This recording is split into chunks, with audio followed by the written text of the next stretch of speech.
Muy bien, ahora siguiendo con nuestro curso, vamos a hablar sobre el manejo de los biológicos en general en enfermedad inflamatoria intestinal. Muy bien, dentro de la compleja etiopatogenia de la enfermedad inflamatoria intervienen factores genéticos, factores ambientales, factores vinculados a la microbiota y, por supuesto, el sistema inmune. El sistema inmune, para que desencadene una respuesta inmunomediada y sea representante de una enfermedad inmunomediada, tiene que obviamente tener la base genética y esto despertar en base a factores ambientales y de la microbiota. Es por ello que no es de extrañar que prácticamente el 90% o la mayor parte de las posibilidades terapéuticas para enfermedad inflamatoria están relacionadas a regular este sistema inmune. Ya les comentaba que en esta publicación del doctor Kotze y otros distinguidos investigadores se ve cómo en nuestros países se ha incrementado la incidencia de enfermedad inflamatoria, ¿no? Tanto para Crohn como para colitis ulcerativa. Sin embargo, apreciamos que desde que se empezaron a utilizar los biológicos en enfermedad de Crohn, se declinó el requerimiento quirúrgico. Esto no ha sucedido en colitis ulcerativa. Una de las razones es que en colitis ulcerativa se utilizan menos los biológicos. Relacionado con esto, tenemos este estudio en el cual muestra cómo en nuestros países los pacientes con enfermedad de Crohn, los porcentajes de uso de biológicos están sobre el 15%, ¿no? Aquí está reflejado en nuestro país, ¿no? La tercera parte de los pacientes utilizan biológicos en enfermedad de Crohn. Sin embargo, en colitis ulcerativa, los valores de uso de biológicos están por debajo del 15%, ¿no? Esta data mostrada también refleja lo que pasa en nuestro hospital, en el cual efectivamente pacientes con enfermedad de Crohn, la tercera parte utilizan biológicos y menos del 3% de los pacientes con colitis ulcerativa utilizan biológicos. Este fue un estudio retrospectivo que presentamos hace unos años. De pronto esto ha ido cambiando en los últimos 3 años. Y bueno, ¿qué cosas son los biológicos? Los biológicos son fármacos derivados de tejidos, ¿no? Tejidos vivos, por ello se denominan biológicos. Son complejas proteínas con representación tridimensional, ¿no? Y de acuerdo a el elemento animal y el porcentaje de en la conformación de la molécula, tenemos diversos sufijos, ¿no? Cuando tenemos el sufijo OMAP, tenemos fármacos que son 100% murinos. No los utilizamos en enfermedad inflamatoria. Sin embargo, si utilizamos las quimeras, que tienen hasta un 30-40% de elemento murino o no humano, y el representante de ello es el infliximab, ¿no? Que tiene el sufijo cimab. En cambio, moléculas más nuevas, que son prácticamente humanas o humanizadas porque tienen menos del 10%, incluso menos del 5%, como el vedolizumab de elemento murino, y los que tienen el sufijo umab, como el adalimumab o se me fue el nombre en este momento, el Estelara, que utilizan el ustekinumab, que tienen también un 100% de elemento humano, que tienen el sufijo umab. Bueno, entonces, de este modo, a pesar de ello, tenemos que los porcentajes de respuesta de estos fármacos a la enfermedad inflamatoria no llegan al 100%, están más o menos un 30-40%, ¿no? Por la compleja etiopatogenia de la enfermedad inflamatoria. Ya mencionamos que las terapias anti-TNF, con el tiempo, existe una pérdida de respuesta situándose por sobre el 50% después de 12 meses a más de tratamiento.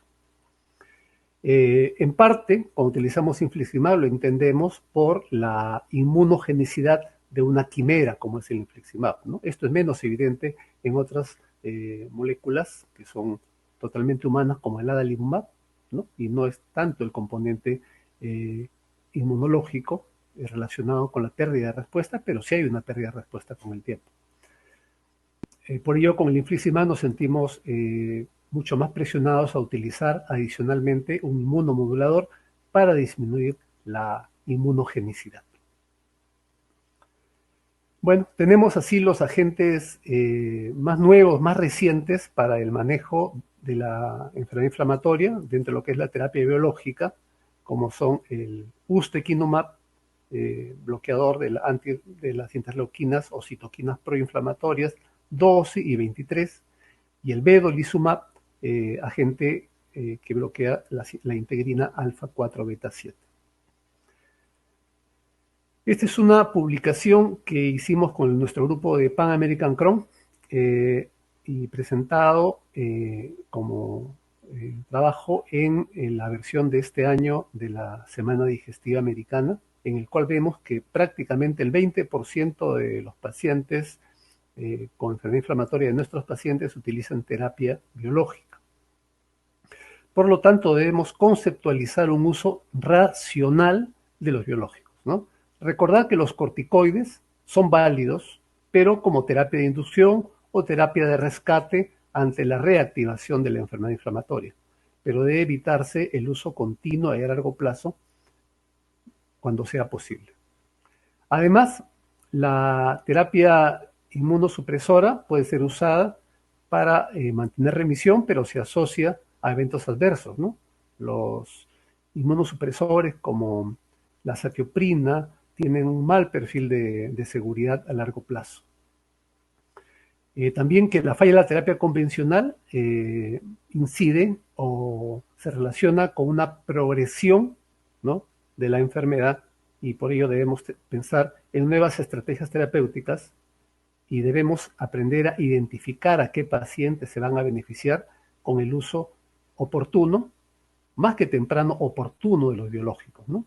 Si tenemos en cuenta que las proctitis en el transcurso de los años pueden llegar a ser pancolitis en al menos 15.6% de los casos, las colitis del lado izquierdo, el 16.6%, después de unos 9 años pueden convertirse en pancolitis, y la pancolitis se mantiene como pancolitis si no se ha llevado un tratamiento adecuado en casi 3/4 partes de los pacientes.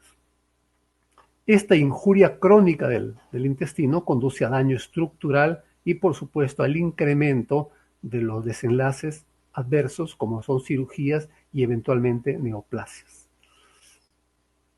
Y esta ventana de oportunidades también es evidente en la enfermedad de Crohn, en el cual cada exacerbación o cada activación de la enfermedad puede conducir a daño estructural, complicaciones como fístulas, abscesos, llegar a cirugía y todas las consecuencias relacionadas con el acto quirúrgico de un diagnóstico o de un tratamiento inadecuado, ¿no? Este es un caso que nosotros tuvimos la oportunidad de tratar, un jovencito que llegó a nosotros ya en una fase muy tardía de la enfermedad, desde los 10 o 11 años presentaba diarreas crónicas, baja de peso, retardo del crecimiento, y cuando llegó a nuestro servicio ya presentaba una estenosis que tuvo necesidad quirúrgica y actualmente mantiene controlada la enfermedad con terapia biológica.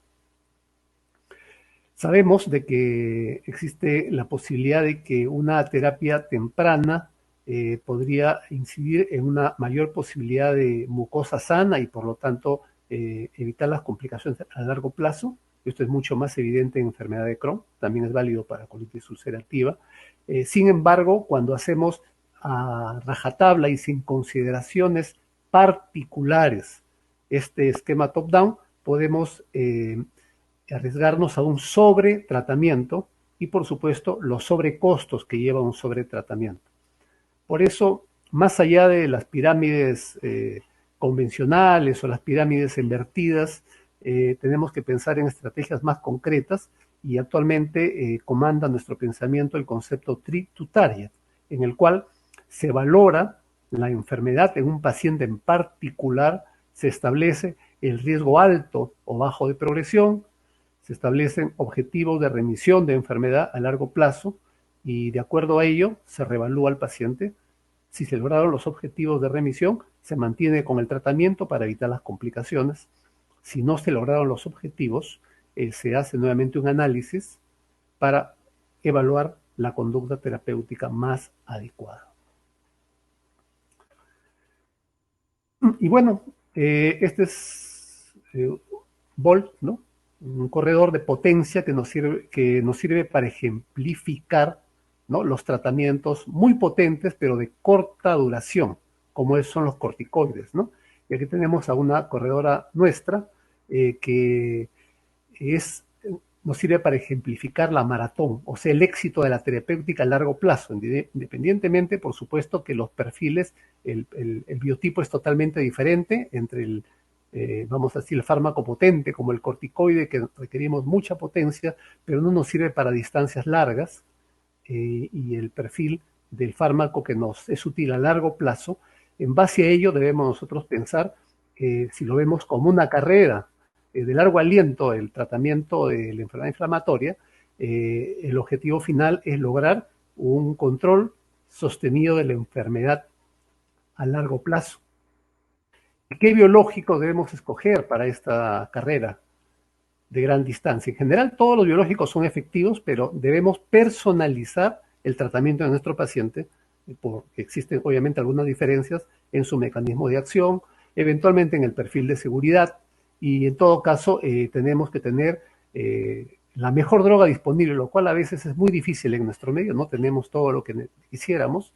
La mejor elección, encomillado esto, depende de varias cosas, ¿no? Uno, ¿qué queremos aportar en nuestro paciente? El inicio de acción del medicamento y, por supuesto, contraindicaciones, por ejemplo, neoplasias. Y dónde vive el paciente, ¿no? Tenemos pacientes, por ejemplo, que cada vez que vienen a la consulta tienen que desplazarse en bus durante 8 horas, 12 horas. Imaginen lo que representaría para ellos venir cada determinada cantidad de semanas para recibir una terapia endovenosa. Probablemente en estos pacientes nuestra primera elección es un biológico que se puede dar por vía subcutánea, que finalmente el paciente aprende a utilizarlo después de un tiempo de práctica. Entonces son muchos factores que pueden ser importantes para la toma de decisiones.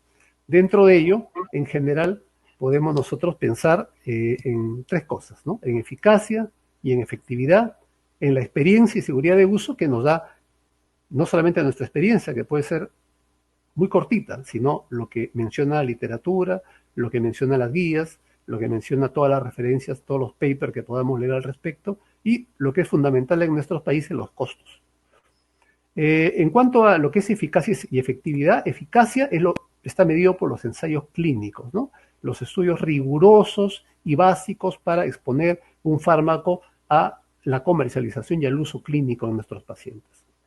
En cambio, la efectividad nos mide más la experiencia en el mundo real. ¿Qué sucede en el paciente? ¿Qué sucede en diversas poblaciones, ¿no? Más allá de los rígidos parámetros de los protocolos de investigación. Sin embargo, la eficacia y la efectividad, los ensayos clínicos y la práctica clínica son complementarios en el momento de la toma de decisiones. Hablábamos de los head-to-head, decíamos que no deben considerarse como absolutos, puesto que los head-to-head son básicamente estudios randomizados, ¿no? Y no representan al total de la población. Y también la experiencia, las características de nuestros pacientes de diversas poblaciones también son importantes para poder medir y determinar el mejor tratamiento dentro del contexto de lo que es el mundo real. Bueno, cuando hablábamos de eficacia y efectividad, eficacia decíamos que es como la corredora que está en la banda del gimnasio, y efectividad nos mide un poco lo que sucede con esta corredora, con este atleta en las condiciones de calor, estructura irregular del terreno, la eventualidad, posibilidad de caídas, etcétera, situaciones, pero la complementación de ambos elementos son fundamentales para entender el proceso.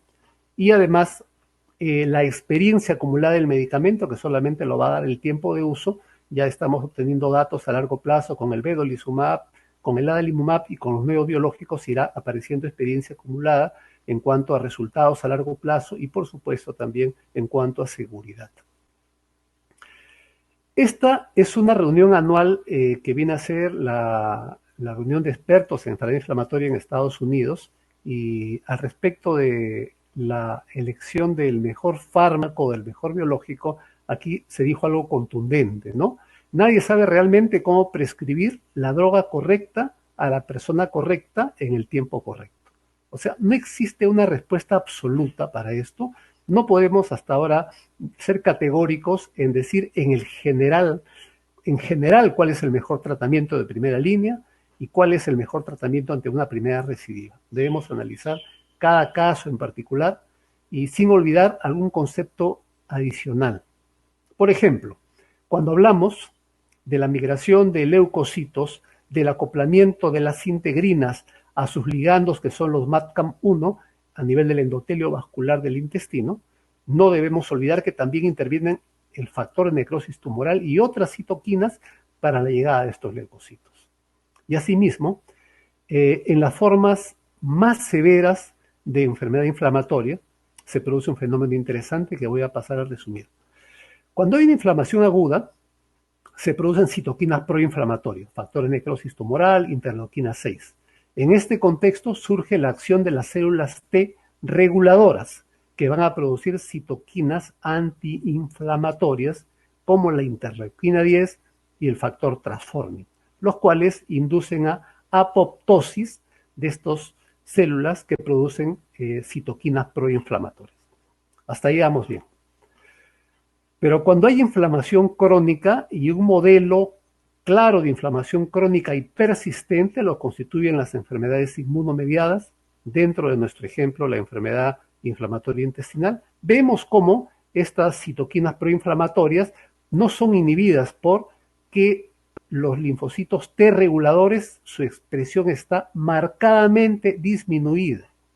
Esto es común a una serie de enfermedades inmunomediadas. La mala respuesta a la inflamación de los linfocitos reguladores, por lo tanto, poca presencia de citoquinas antiinflamatorias y perpetuación de la acción de los linfocitos que producen citoquinas proinflamatorias. Además, se ha visto que estos linfocitos que producen citoquinas proinflamatorias tienen receptores para interleuquina 23 y para factor de necrosis tumoral. Y cuando tenemos células con receptores para estas citoquinas, vemos que se produce un bloqueo de la apoptosis mediados por receptores intracelulares STAT, ¿no? Entonces vamos viendo cómo la sinergia de acción entre diversas citoquinas, entre diversos mecanismos de acción, nos brindan el rostro, el fenotipo de formas más severas de enfermedad inflamatoria. Es por ello que no resulta descabellado este concepto mostrado en la semana digestiva de este año, en el que efectivamente en formas muy severas de enfermedad inflamatoria, y que forma más severa que una enfermedad de Crohn, además refractaria a múltiples tratamientos biológicos previos, ahora se considere la combinación de biológicos con diferente mecanismo de acción para encontrar respuesta, remisión endoscópica y respuesta y remisión clínica. Bueno, finalmente decirles que en el momento oportuno para el inicio de la terapia biológica, esta decisión es fundamental, porque lo que nos interesa es no dejar que la enfermedad inflamatoria intestinal evolucione naturalmente. Debemos pensar siempre en remisión profunda y, por supuesto, no olvidar la eficacia, la efectividad, o sea, los estudios fundacionales, los estudios del mundo real y, por supuesto, la seguridad y la experiencia de uso. Y idealmente decidir con nuestros pacientes, lo cual en nuestros países es muy difícil porque a veces estamos limitados por lo que tenemos en la farmacia de nuestros hospitales, y por la eterna lucha con los seguros de salud privados. Muchas gracias.